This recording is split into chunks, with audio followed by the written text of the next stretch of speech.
I try to convince people to slow down AI, to regulate AI. This was futile. I tried for years. Nobody listened. This is extremely important. I think the danger of AI is much greater than the danger of nuclear warheads by a lot. Welcome to the Cryptoteacher. And guys, I come back with that video just to make you think. And we have Elon Musk. And guys, the news is about Twitter. But guys, the news should be about the humanoid robots because we know what it's for. The fourth industrial revolution, a topic that nobody's going to talk on. Where the robots and algorithms and drones take over the economy and the sheep go inside the metaverse. Get their brains downloaded into the cloud, where the NWO gets it on blockchain and be able to control it. And remember, the Cryptoteacher told you, we know Elon Musk is an NWO puppet, but the masses love Elon Musk, even though he's building the robots to replace them. And we know he sent up all those satellites. Those Starlink satellites is building Skynet. And remember, the Cryptoteacher told you, you know he gives you the truth. Nothing but the truth. Yes, the truth hurts, but it sets you free. And in crypto, are we at the bottom? No, we're not, guys. Like I told you, we're going to have some relief because of midterms. And then we know the NWO is going to go ahead and crank up that distraction. Play that Hegelian dialectic to go ahead and pull the rug from this legacy market. Remember, they have to destroy America to Babylon in order to give China the dragon to rise. That digital yuan backed by that digital SDR. And remember, the Cryptoteacher wrote about it a long time ago because he knows when it comes to the New World Order, it's all planned out. You have a wonderful day. Well, I have never said that people should invest in crypto. In the case of Tesla, SpaceX, myself, the SpaceX and Tesla and myself all did buy some Bitcoin, but it's a small percentage of our total cash and near cash assets. So, not all that significant.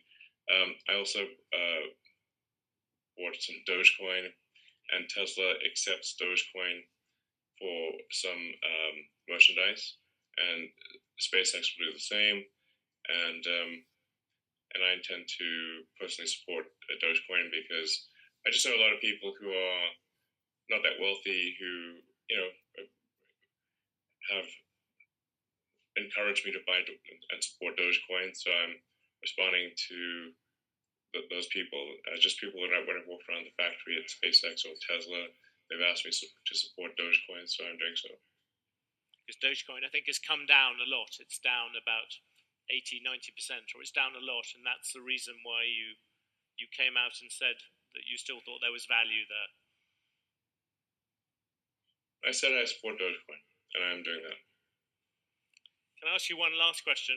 I noticed that you're going to unleash a humanoid robot to be unveiled on September the 30th. I wonder if there's anything more you could tell us about that. Well, I hope that we will have an interesting prototype to show people. We have a very talented team at Tesla that I'm working with closely to have a prototype humanoid robot ready by the end of September, and I think we are tracking to that point. So and there'll be a few other exciting things that we talk about at the Tesla AI Day. But I really want to, we have these sort of AI Day events to just emphasize that Tesla is a lot more than a car company, and that we are, in my view, the leading real-world AI company that exists. I think we should be concerned about AI, and I said for a long time that I think there ought to be an AI regulatory agency that oversees artificial intelligence for the public good. And I think just as there's anything where there is a risk to the public, whether that's the Food and Drug Administration or Federal Aviation Administration, Federal Communications Commission, where there is a public risk or public good at stake, it's good to have sort of a government referee and a regulatory body. And I think we should have that for AI, and we don't currently. And that would be my recommendation. Market. I mean, there's people that have, I mean, not even including Matt Damon, because you know that the future belongs to the brave. You saw all those commercials. There's a lot of stadiums named for crypto, but I haven't seen much from Novogratz. But Michael Saylor said a few things. This was, I read this earlier from one of the Winklevi, Cameron. Okay, Bitcoin under 20 feels like an over-rotation. The underlying fundamentals, adoption, and infrastructure have never been stronger. We saw the irrational top. This feels irrational in the other direction. So has there been progress made in all those things that he cited there, infrastructure, adoption, regulation, or is it all sort of an illusion? If you can go back to 13,000 or below 10, you wonder what was it all about. It does look like a mania. Yeah, I agree with that. I agree with everything. You do? In that quote, yeah, but there's probabilities associated with it. So I'm not like an irrational hodler or perma Bitcoin. Are you a stacker? Did you buy any? I'm not a stacker. You didn't I hodled over the weekend, but it was hard.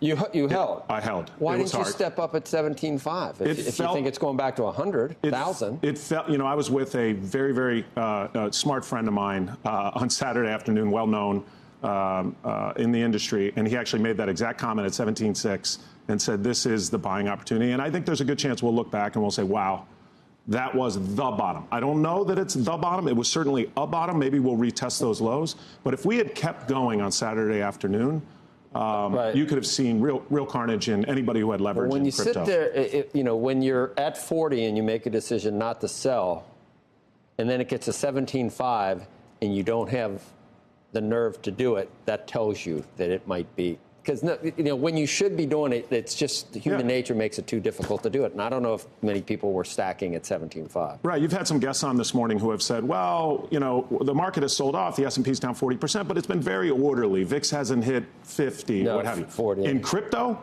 it's been anything but orderly. It was capitulation.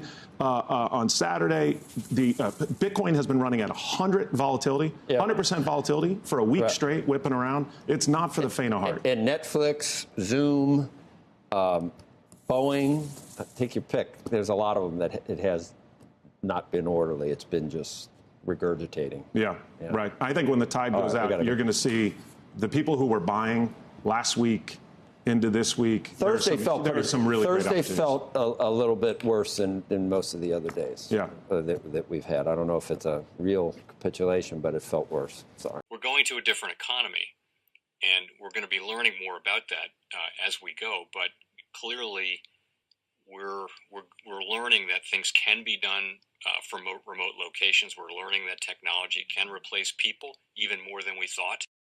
We're not going back to the same economy. We're recovering, but to a different economy, and it'll be one that is more leveraged to technology. And I worry that is going to make it even more difficult than it was for many workers.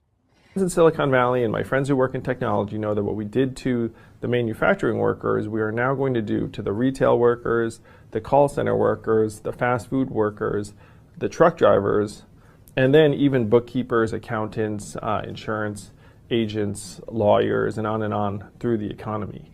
So what happened to the manufacturing workers is a very clear sign. This effort, and China has big plans for this. They intend to seed their digital yuan into the global environment by giving it away to visitors at next winter's Olympics. When they arrive at the airport, they're going to get yuan digital wallets. They're going to receive digital yuan.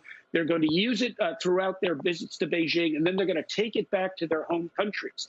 They see this as a huge advantage. Why? Because who controls the underlying protocols, who controls the underlying standards of the future of money will control the future of money.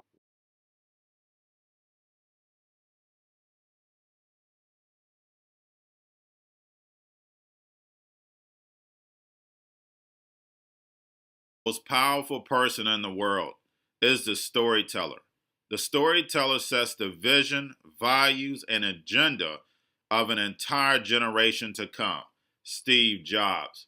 And guys, I truly believe in this. When you look at the New World Order, they're the storytellers. And that's the reason why I wrote my New World Order book. But guys, now it's time to change the current generation. And I wrote 3 kids' books. You know, I love the Trinity because I understand the power that's in it. So I have 3 books. We have an opportunity to change the generation, to educate, not just me, but I want to show you that I take action on a daily basis. And I want you to take action on a daily basis. Whether it's your job, whether it's in your community, we have an opportunity right now to educate the masses. I posted this on my Twitter account. Please share, but this is a short clip of the 3 books. There's going to be a clothing line and action figures. Please get these books for your kids, nephews, cousins, friends, so therefore we can start the re-education now. Because as we see, the 4th Industrial Revolution foundation is definitely here. Robots, algorithms, drones, taking humanity out the picture. We have to re-educate. But let's get into the video. Part 1. King Joshua and Grandma Tam save the village. Part 2. King Joshua and Grandma Tam save New York from COVID-33. Part 3. King Joshua and Grandma Tam goes to China. It's mandatory to get part 1, part 2, and part 3 of this series. It's time to re-educate Generation Z.